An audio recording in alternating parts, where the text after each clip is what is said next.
وجنوده وأنصاره ومن جهد في سبيله إلى يوم الدين.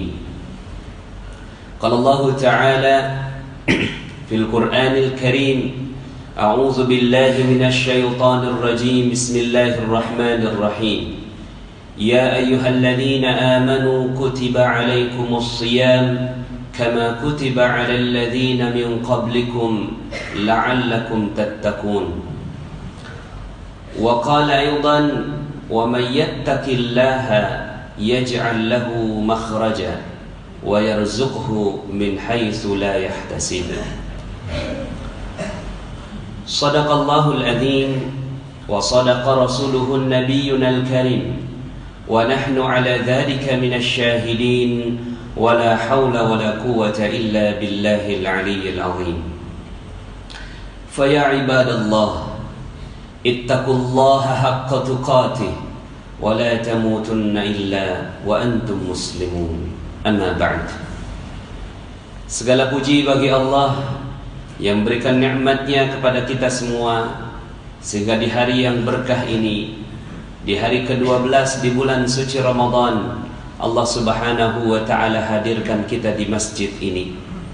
Semoga kehadiran kita di masjid yang mulia ini menjadi bukti cinta kita kepada Allah Subhanahu wa ta'ala. Kita tinggalkan seluruh aktivitas jual beli kita. Kita tinggalkan seluruh aktivitas perniagaan kita, dan di tengah siang hari ini kita menundukkan diri kita kepada Allah Subhanahu wa ta'ala.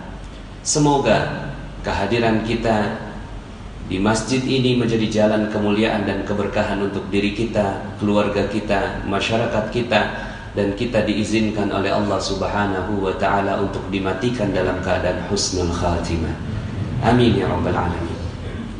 Salawat dan salam semoga tercurah dan terlimpah kepada junjungan kita Nabi besar Muhammad sallallahu alaihi wasallam beserta para keluarga, para sahabat, dan para pengikutnya hingga yaumil akhir. Ma'asyiral muslimin, sidang Jumat yang dirahmati Allah. Ramadan erat kaitannya dengan rezeki. Bagi mereka-mereka yang mungkin rezekinya saat ini sedang ditahan oleh Allah Subhanahu wa ta'ala, berbahagialah dengan Ramadan.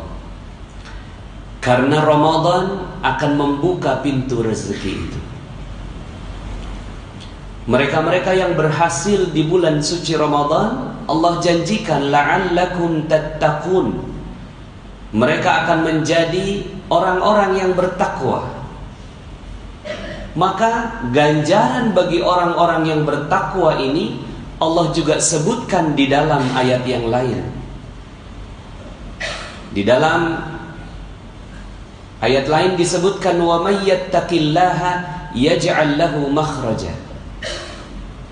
Barang siapa yang bertakwa kepada Allah Subhanahu wa ta'ala, maka akan dibuka jalan keluar dari segala masalahnya.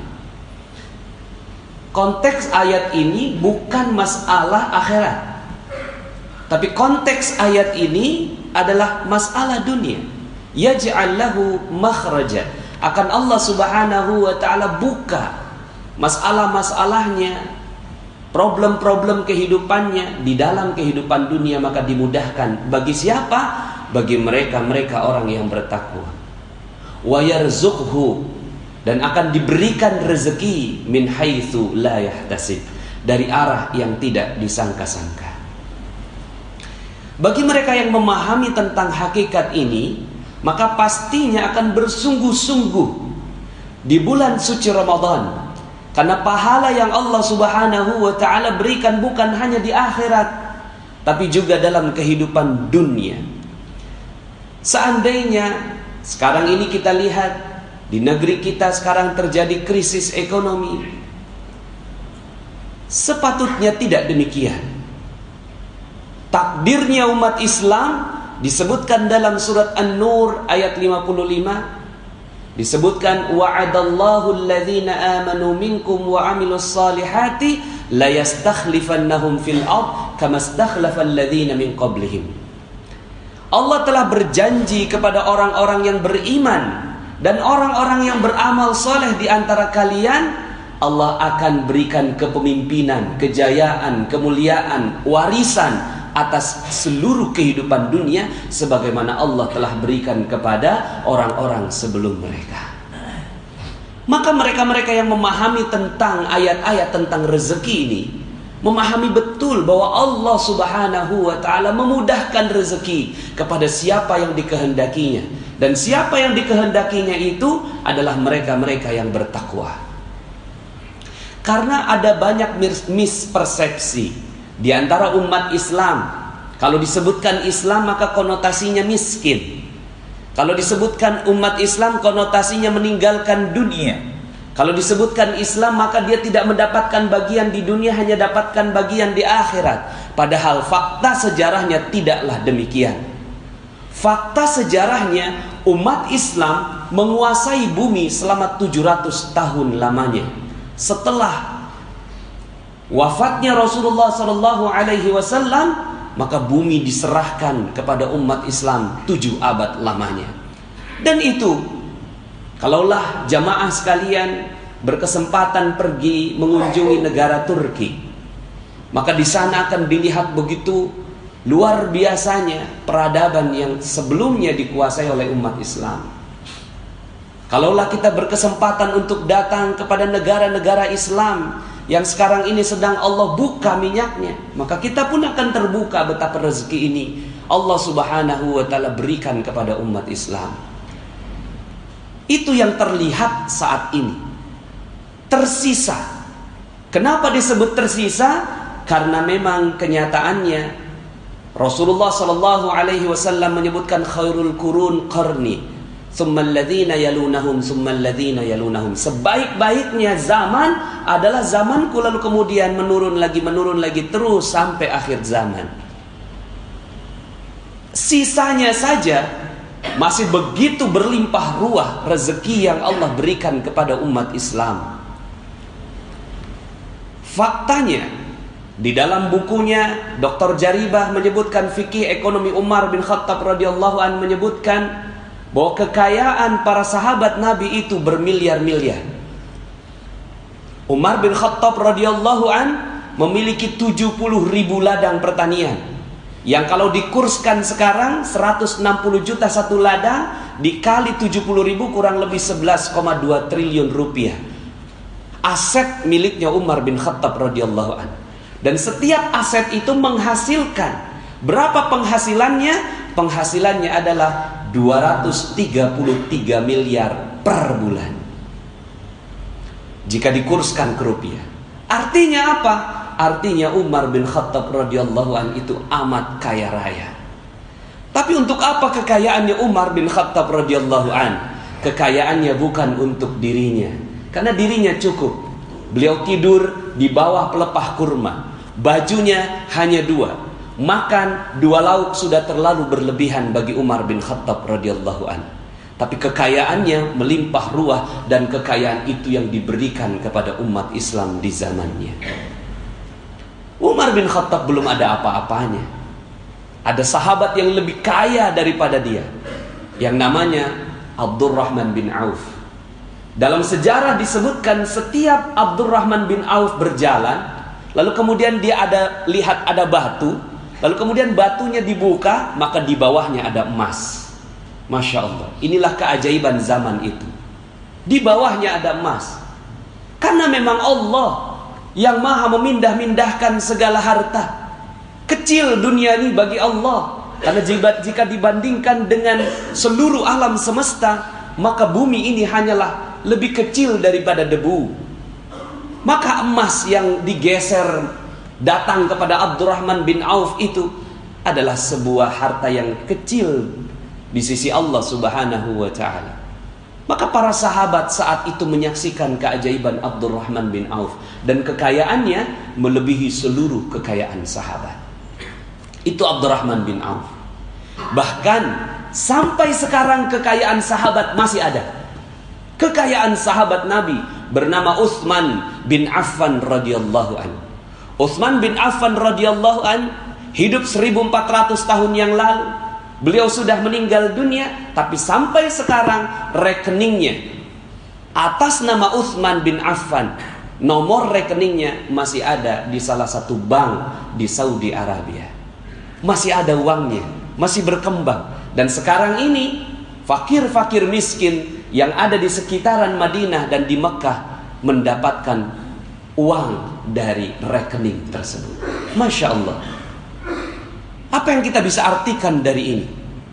Bahkan kerajaan Saudi insya Allah akan membangun satu buah hotel yang memang dianggarkan dari dananya Utsman bin Affan radhiyallahu anhu. Ma'asyiral muslimin, sidang Jumat yang dirahmati Allah. Kalaulah seandainya disebutkan ada kalangan-kalangan sufi, orang yang zuhud meninggalkan dunia, benar.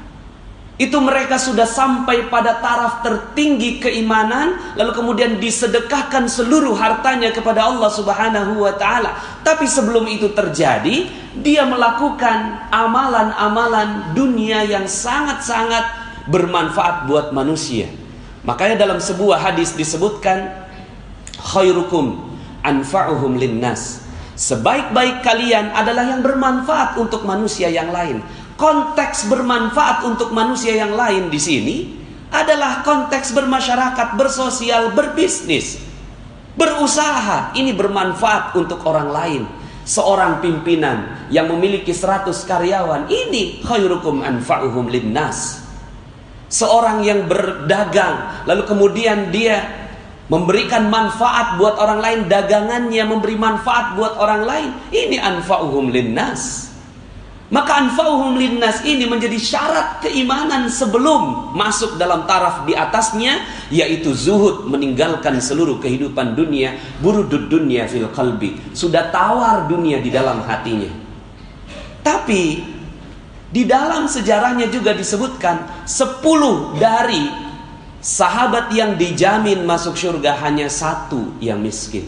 9 diantaranya semua adalah kaya raya.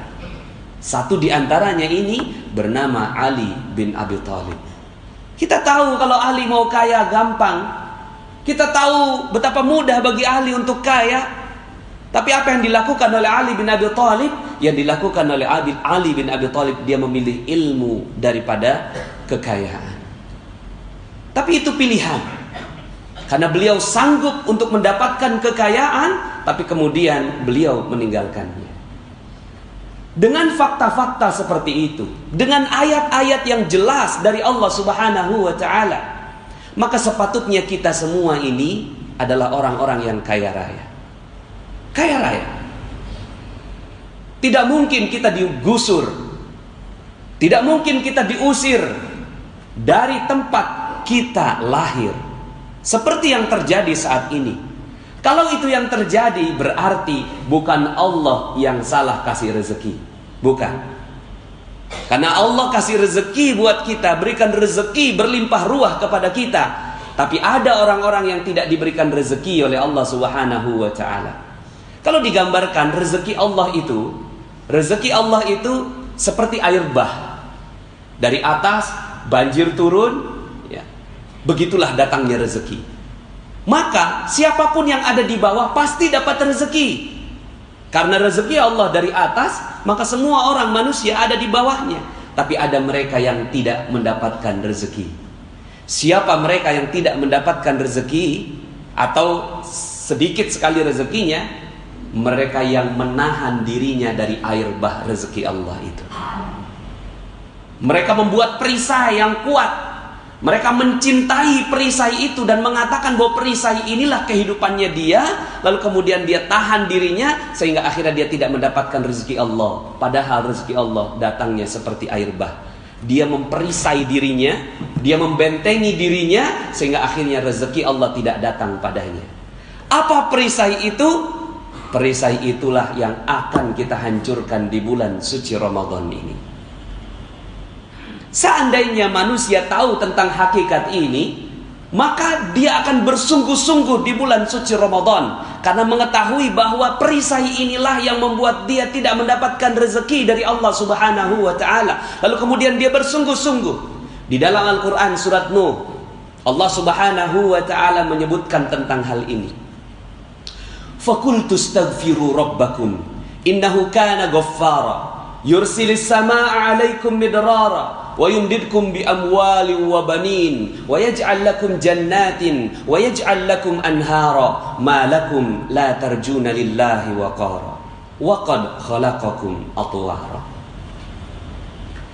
Ini rahasia rezeki yang sepatutnya kalau seandainya kita mampu memahami tentang hal ini, maka rezeki Allah Subhanahu wa ta'ala akan diberikan tanpa batas kepada kita semua, insyaallah.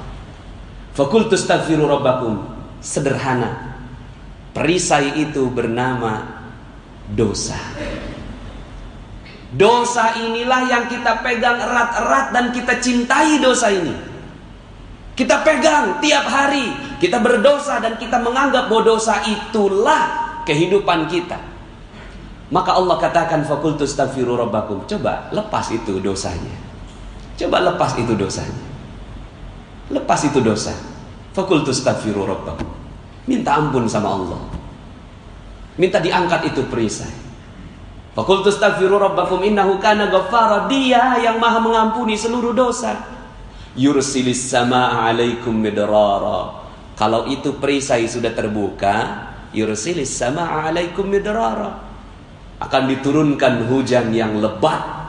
Hujan yang lebat dari atas langit. Yursilis samaa'a 'alaikum midrara, buat kalian. Masya Allah, nggak ada putus-putus itu hujan. Wa yumdidkum bi amwalin, dan akan ditambahkan lagi harta mereka. Lihat konteksnya, Allah sebutkan wa yumdidkum bi amwal, langsung. Tidak menggunakan kata-kata yang lain, tapi langsung mal. Dan dalam bentuk jamaknya, wa yumdidkum bi amwalin wa banin, dan anak-anak. Anak-anak di sini bukan hanya anak-anak biologis, tapi anak-anak perusahaan, cabang-cabang perusahaan. Wa banin wa yaj'al lakum jannatin, dan Allah berikan kepada kalian tambahan-tambahan kebun-kebun, seperti kebun kurma, kebun-kebun pertanian dan segala macam yang subur. Dan bukan kalian yang menyirami itu, wa yaj'al lakum anhara. Allah sediakan juga airnya untuk membuat seluruh kebun-kebun itu subur. Masya Allah. Ini janji Allah. Janji Allah. Bagi mereka yang memahaminya, maka Allah Subhanahu wa ta'ala betul-betul akan berikan kepadanya. Sekarang pertanyaannya, seberapa cinta kita dengan dosa kita? Seberapa cinta kita dengan dosa kita ditunjukkan dengan Ramadan. Kalau kita cinta dengan Ramadan, maka kita akan bersungguh-sungguh sampai hari terakhir di bulan suci Ramadan. Kalau kita cinta dengan dosa kita, paling di minggu pertama saja semangatnya di bulan Ramadan. Maka Rasulullah SAW mengatakan, man shoma Ramadana imanan wahtisaban ghufira lahu ma taqaddama min dzambi.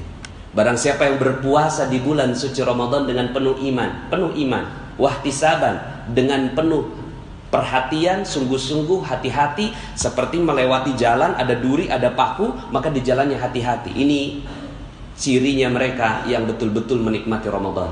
Hati-hati dia, matanya dibikin hati-hati, telinganya hati-hati, mulutnya hati-hati, hatinya hati-hati, fikirannya juga tidak berpikir yang macam-macam. Hati-hati, wahtisaban. Maka orang-orang yang seperti ini, kata Rasulullah SAW, ghufira lahu ma taqaddama min dzambi, akan dibuka semua perisainya oleh Allah Subhanahu wa ta'ala. Masya Allah. Masyarul muslimin sidang Jumat yang dirahmati Allah, ada banyak sekali kisah.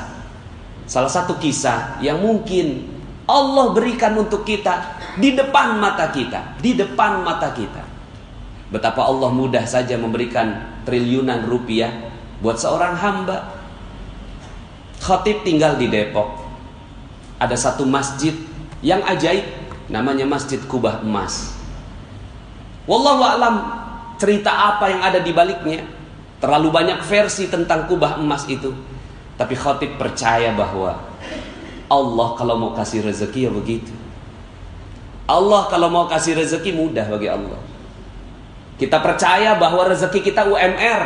Kita percaya rezeki kita cuma 5 juta, 10 juta, 15 juta. Kita percaya. Tapi bagi orang-orang seperti Dian Al-Mahri, pemilik kubah emas,